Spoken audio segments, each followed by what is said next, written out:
It's the guy doing things, and we are back with another episode. This one, number 31. I'm doing it solo. I'm also recording it on my phone, so it's something quite new. And please feel welcome to join me on this slightly shorter episode, where I just dive into what my expectations are for this year, and a few of my own thoughts for what I think we should take into the new year. So sit back and relax, and please do enjoy episode 31 of The Guy Doing Things. Let's go.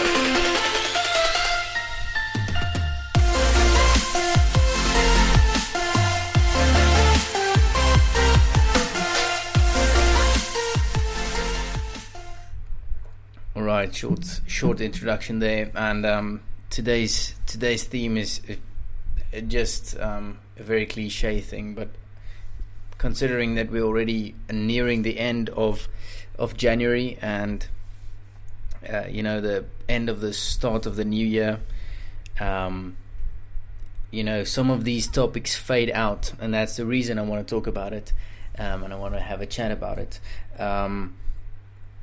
We get so hyped up by New Year's resolutions every year. At least the best of us do. And by the time we reach this stage, the second week, third week of January, we kind of let it go. And it's funny for me to see that, not necessarily funny as in laughing at other people funny, but I've always wondered why that happens. Why, we could have waited till March to give up our New Year's resolutions, but some of us, we quit earlier. And I think, to me, if I look at my journey up until now in this short little life I've lived, I think the first reason for me for going out of this style, going out in this massive expectation for the year, making a massive bucket list and then dropping it, is that we go out of character completely. You need to know your strengths and your weaknesses and your passions, and if you don't, you make these outer characterly New Year's resolutions. And I think honestly that's one of the reasons that we don't follow through with them. For instance, if I put on my bucket list I want to go surfing, I mean, that's I can barely swim 200 meters in a swimming pool, and now I want to go into the ocean, which is much worse, and get on a water skateboard. It's not going to work. It's quite a weird, and I don't even stay near the coast, so it's a weird thing to put on my goal list or bucket list. Sure, I think for long term, it could be a good thing, but I believe that the first thing we need to do when we do these bucket list things is to see how it fits in with our character, with our values, and with our purpose. Now, talking about purpose, I think we can be busy for hours when it comes to purpose, and we can read billions of books, and I have actually read a few books with regards to that. I mean, the Purpose Driven Life by Rick Warren, amazing book. I've read Man's Search for Meaning by Viktor Frankl, and all these books kind of point you and nudge you in the right direction when it comes to what we need to do here on earth. And I don't think a purpose is necessarily this big key phrase we need to focus on. If you just look at Viktor Frankl's book, I mean, he wrote it from without or from within the concentration camps, during World War II. And there aren't a lot of things you can link purpose to while sitting in a concentration camp. And I think that's the second thing I want to get at, for us to sustain the motivation that we have for a new year, is to really, really dissect our purpose.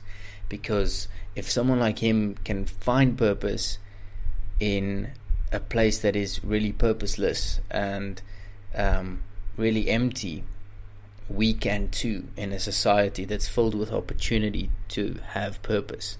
So it doesn't need to be this big coin phrase. In fact, the more simple your purpose is, the better I think it'll be to stick to it.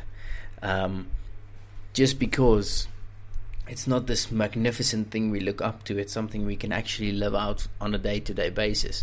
A purpose isn't this majestic thing in the sky that we put in a frame and look up to every day, to try and achieve, hopefully, before we breathe our last breath. I think a purpose is something we need to be able to live out every day, and it obviously needs to be simple.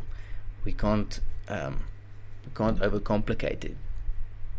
Then the third thing that I think we need to and these are just lessons that I've learned along the way when it comes to New Year's resolutions, when it comes to planning for a new year, or trying to make this whole big life change. I personally think that having less goals is kind of better. Not necessarily not having any goals. Don't go there extreme, and I've actually written about it on 3L's page. But if we have 40 goals for a year, it starts to become quite impossible to do it. So if we have 40 tiny goals, that can maybe work. But the big ones, I think, stick them to around 2 or 3 for a year, because it just makes it much more simple, and it makes it way better to sustain. Saying that I want to write a novel, climb Kilimanjaro, and build a house, it sounds pretty impressive when you put it on a board, when you put it on a plaque.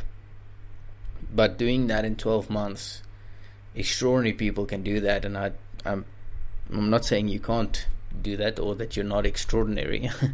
I'm just saying those are massive feats, and if you're not necessarily used to any of them, making them a goal, making those things a goal to achieve is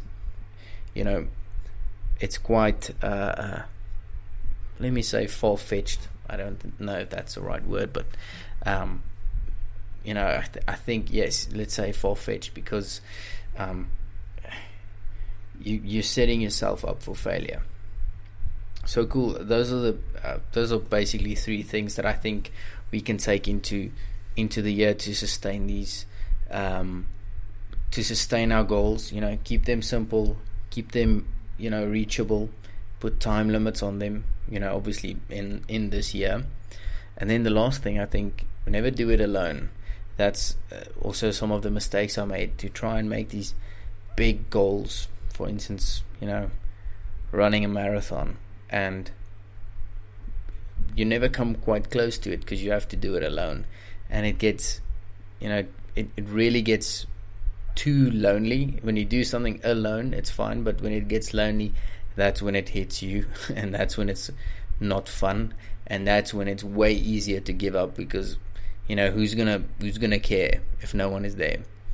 That actually rhymed. I'm a poet. No, I think doing it with people is much, much better. My recent new life motto is: be grateful, be great, help others, and finish strong. The helping others and doing things with others is so crucial, and I've just seen it time and time again that doing things on your own just doesn't work. Doing things with people that are motivated or are working in the same direction as you are, just makes it so much more worthwhile, and 9 times out of 10 you can actually achieve your goals, if not much more, because you have someone asking you, how's it going with the marathon training, or how's it going with the novel, how's it going with the house building, whatever. So yeah, those are the 4 little steps. I'll actually sum them up when I do share this, and I hope it has inspired you. If you have any feedback or questions or any other things you can add besides these 4, please do engage with me. I love engaging with people, love chatting with people. Obviously I have a podcast. I don't really like doing the podcast alone, that's why I have guests most of the time, but I felt it was necessary for me to say this. I'm surrounded by a lot of people who have massive goals for the year, and I'm extremely excited about it, but I also want to see them carry it through, and that's why I did this episode. Thank you so much for listening. Thank you so much for being part of the Guy Doing Things journey, if you've been part of it from the start, and I hope you look forward to a cool year that we are planning in this year. And I'm saying we because I have friends and family that's going to join on this journey. All new challenges, crazy ones like the vegan challenge and the MMA challenge and the 200 kilometer challenge, all on their way for this year. And I can't do any of those without the previous steps that I just mentioned. So I hope this has inspired you. Once again, comment as much as you can, and I love learning from other people, so please do comment. And thank you once again for being part of the 31st episode of The Guy Doing Things, and the first video one. Don't know how this works, but yeah, if you're watching the video or if you're just listening to the podcast, it's something that's extremely awkward to me still. Not the podcast part, the video part. But yeah, thank you so much for being part of it, and keep on dreaming, keep on smashing your goals, and please do go past January with those bucket lists, and I want to see